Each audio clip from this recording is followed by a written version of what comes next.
Hello everybody, this is TipTop MTG here today with another MTG Arena video. In today's video, I'm going to be doing a guide for MTG Arena's Color Challenge Blue. The color challenges are the tutorial of MTG Arena, and they have you use monocolored decks against other monocolored decks.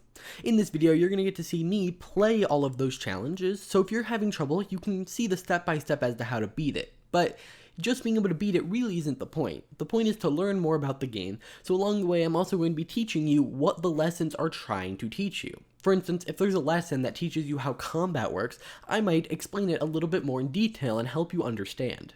Now, if at any point in this video you are confused or have questions, feel free to leave them in the comments down below. Even if it's a year after this video has come out, feel free to do it, I will reply. Also, if you're only having trouble on one part of the color challenge, here are the timestamps. You can also see at the bottom of the YouTube search bar, it's broken up into the different categories, so that if you're only having trouble with blue versus red, you can skip straight to that one. But why don't we move right into the gameplay? So first, it is blue versus black, which blue is generally more tricky and, it's going to interact with things a little bit more than, say, white, which was the first one in the color challenge. The thing is, this version of blue is all about flyers, so we don't really care about what our opponents are putting on the board. We do, because they can kill us, but we don't really have to worry as much about blockers, and so that allows us to swing over threats like Death Touch 1/1s, and we're going to see that here in the black challenge. Alright, so let's get into the actual gameplay and kind of what we start out with. So in our hand, we have a pretty expensive start. Our cheapest card is a 3-drop that will let us play our other drops for a little bit cheaper. Now they have a 1-drop,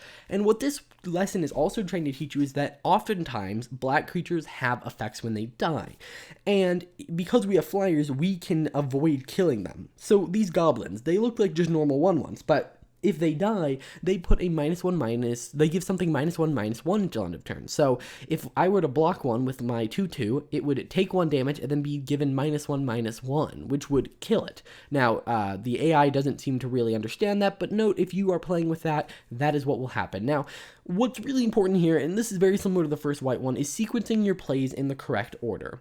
I play Warden of Elof Isle first, because it makes it easier to cast everything else. Then I cast Cloudkin Seer, which draws me another Warden. But you'll notice here, first off, our opponent isn't attacking with anything, because they think our 2/2s aren't worth as much as their 2/2s, or their 2/1s are worth more than our 2/1s.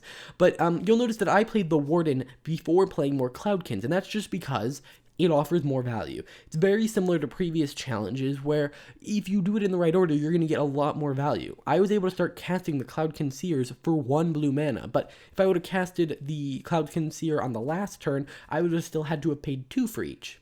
And now we're boosting all of our guys up to 4 power, basically, using our boosters, and that's actually it. It's pretty simple. The entire time, it's basically, as soon as you play Warden of the Isle, it is basically just you win the game, because your opponent never swings again. And what, this is showing the value of a flyer and tribal kind of synergies with the boosting all flyers, making all flyers cheaper. And it also really reinforces playing things in the right order. If you would have played a Cloudkin Seer and then they swung and you blocked, maybe they'd blow up both your Cloudkin Seers, who knows what would happen. Just playing them in the right order allows you to get the most value and win quicker. Alright, so moving on to the next challenge. That one was pretty simple, and I think it's kind of to get you warmed up to your deck. You just don't have to worry about blockers as much, unless, of course, the other colors have flyers, which most other colors do. Now, we're playing against green, which often its combat against flyers are reachers and cards that actually have specific hate towards flyers. Now, generally that won't be happening in these decks, but just note in the wild, or when playing against other decks, green does have a decent amount of flyer hate. Now, here we have Wall of Runes, which kind of brings us to our first kind of big decision is, do we throw that on the top or bottom? Until now, all of our draws have been perfectly, timed. Like, every time you do this, the plays will be the exact same. But, we learned here that if we would have put Warden on the bottom, we would have just drawn an island instead. And so, I'm sure there are 2 ways you could beat it. One way if you put on the bottom and one way if you put on the top. But in my opinion, the Warden is actually a pretty good card, as it lets us play both of our Cloudkin Seers on the same turn, which is pretty awesome. And at this point, we already have 6 damage in the air, which is pretty big. And we also have some unsummons to temporarily hinder our opponent. Say they play a big creature or a big reacher like this, we can, deal with that. Now, you'll notice here that they're starting to get a big board presence too, and we pick up Frilled Sea Serpent, which is gonna be a finisher. Generally, if the tutorial is handing you a really big creature you can't cast yet, it'll generally be what helps you win the game. Now, here I decided to bounce the Vigilant or the Reacher so that they have to spend their mana next turn doing it, and I get to swing through for 6.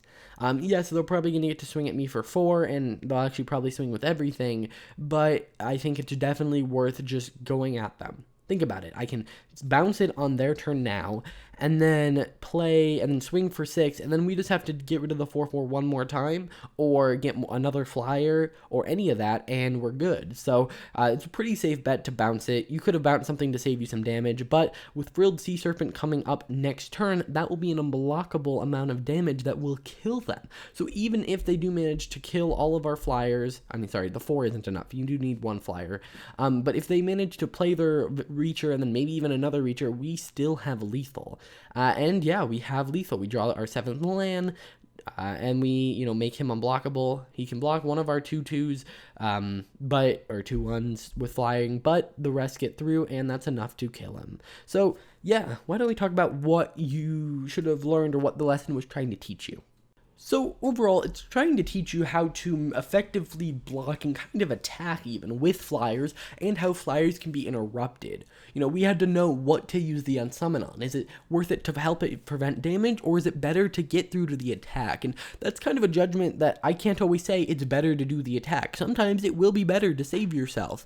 And that actually comes up in the next one with the blue versus white. You'll notice that unsummon becomes more of a defensive tool, but it's interesting to see how it encourages you to attack and shows how flyers are so powerful. Now, why don't we move into blue versus white? Alright, so moving into blue versus white, is a very big life gain kind of deck. It's going to gain a bunch of life, get a bunch of creatures on board, and that's actually generally what white likes to do, not even just in this. Like, blue often doesn't do flyers. They do sometimes do flyers, but this white deck that they do pretty much encompasses most of what white likes to do. Now, we do get to play first, which is nice.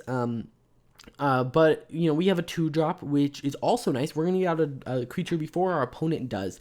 Unfortunately, it's a 2/1, which pretty much means any creature they play will be able to kill it. And they play a 1/1, so now it can actually just kill it without, it's a 1/1 double strike, by the way, which is absolutely terrifying because, well, if they even boost it a little bit, it will get very big very quickly. Now, what I do here is I swing with my 3/2, which you may say was a poor idea, but it does get rid of their 1/1, and I think that is generally a pretty good idea. It's not a threat at the moment, but it will be. Now, they do that to our Cloudskin Seer, and you'll notice that we draw an unsummon, and that kind of gives you a hint, is, hey, use this card you just drew. So we bounce the Cloudkin back to our hand, and then throw it back down, which gets rid of the pacifism effect, but it also lets us draw another card. Now, I don't want to use my last unsummon, because, well, if they enchant their own creature, I can unsummon it, and they lose the enchantment. You'll notice they didn't get pacifism back. It went to their graveyard. And I think that's part of the lesson of here is that, hey, if you bounce something with an aura on it, so like the ace, it will lose the aura and send it away. And so here it wants us to maybe use double unsummons. Now I decide I'm not going to, just because we have the Riddlemaster Sphinx, and I'm like, But so I consider it. But then I'm like, oh, is this really going to be worth it? I'd rather just play the Sphinx, bouncing his ace. Now, I actually decide that I end up, I think, changing my mind here. And that's something that you have to understand, is that in Magic, you will oftentimes go with a plan and then change your mind. I think, when I think about it, I'm like, okay, wait a second. Does it make sense to just rush and throw out the Sphinx? No, it makes more sense to wait for them to invest more resources into their ace, because that's clearly what they're trying to do. And so it's somewhat predictable. It may be scary to just be like, oh yeah, I could have stopped this damage, but I didn't. But overall now you're removing 2 cards for 1. They would have just replayed their ace and put the Knight's Pledge on it the next turn. So here we actually get to kind of kill something with a bounce effect, which again I think is the theme of this, is that hey, you can kill auras by bouncing the creature they're attached to. And so at this point it looks like we're going to win. Now they do get a 3/3 double striker and we're not getting any bouncers, but we do get access to some seers. Now I'm looking for like answers to the 3/3. Now it's not a huge deal. We can get hit with it twice or 3 times more, assuming they don't boost it. And worst case scenario, we can chump block with the Cloudkin Seer. So I'm not worried about dying. It's just nice to get rid of your opponent's threats. I decide to block it just in case they have some sort of weird boost. Now here we get Wind Reader Sphinx, which really isn't important because we already have lethal, but I do decide to play it because if our opponent does have an answer, I'd like to draw some cards off of our creatures before they die.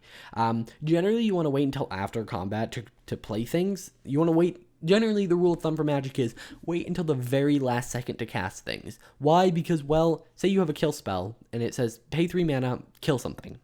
Well, you can do that on your turn or your opponent's turn. If you do it on your turn, sure, you get rid of it.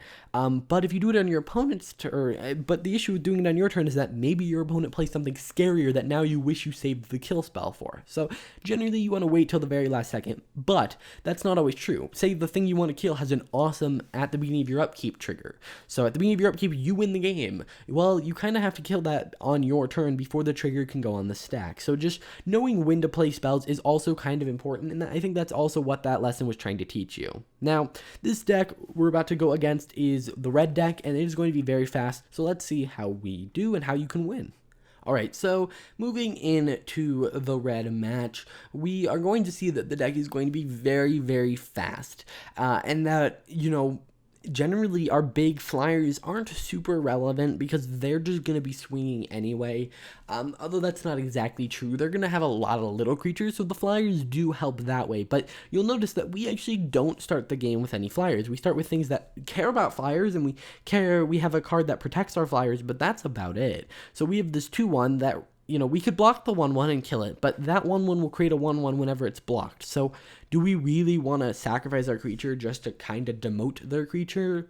Not really. So at this point, we kind of just have to accept that we're going to be taking a little bit of damage from them being aggressive. But on the flip side, we have a 2/1. They have a 1/1. So we are dealing more damage to them than they are to us. Now, they do cast Spellgorger Weird, which is a pretty big threat. That thing can get very big very quickly.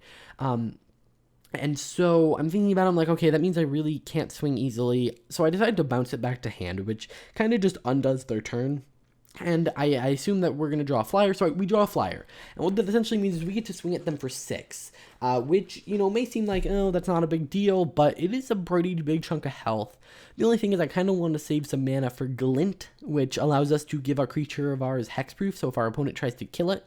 But now we have this 2/1, which basically means we can swing over their creatures. We also have Unsummon, so if anything bad were to happen, we can just unsummon it. And we have Glint to protect from spells and to protect from blocking. For instance, if they would have blocked with Spellgorger Weird there, I could have glinted it and it would have survived. Not the Spellgorger Weird, our creature. Now, at this point, I'm like, I don't like how many creatures they have. I can't really do much. But they try to kill our flyer, which is really bad for us because our flyer kind of guarantees that we win in 3 turns, assuming they can't kill us in that amount of time. So what I do is I give it hexproof with Glint, and I save that for the right moment. I don't do it ahead of time. And I bounce the 1 creature they have left that they left on blocking. And now I have 6 power and I'm able to swing for the win. So this lesson was very much about, hey, save your spells for when you need them. Just because you can kill their creature by glinting, kill their creature and make yours survive by glinting, maybe you should save that mana in case they try and kill it, or save the mana to be able to bounce something until they make a mistake. So yeah, that is the blue color challenge. So overall, it is trying to teach you about when to play your cards. White was a little bit more about attacking and blocking and all that. Blue's more about when do you play your cards and how to interact with your opponent a little bit more. Now, the next video in this series will be Color Challenge Black, which is all about interaction, and I would say it's probably one of the harder color challenges out of all of them. I mean, white's pretty simple. Blue is a little bit more complicated, knowing when to cast your spells, but black is where it gets pretty complicated. So if it's not out already, There'll be a link in the description down below where you can see the playlist of all of them that I've released so far. If you're watching this sometime in the future, they'll probably all released at that point, and they should be able to help you. Now, because of how they're doing it, these decks will always be this way. So unless they massively change the tutorial system, these videos should be good from now until forever. Either way, guys, that's going to do it for this video. If you found it useful, please hit that like button. Maybe share it with your friends who may be having trouble with it, or just help it get spread around to people who need it. And I will see you guys in the next one. Bye.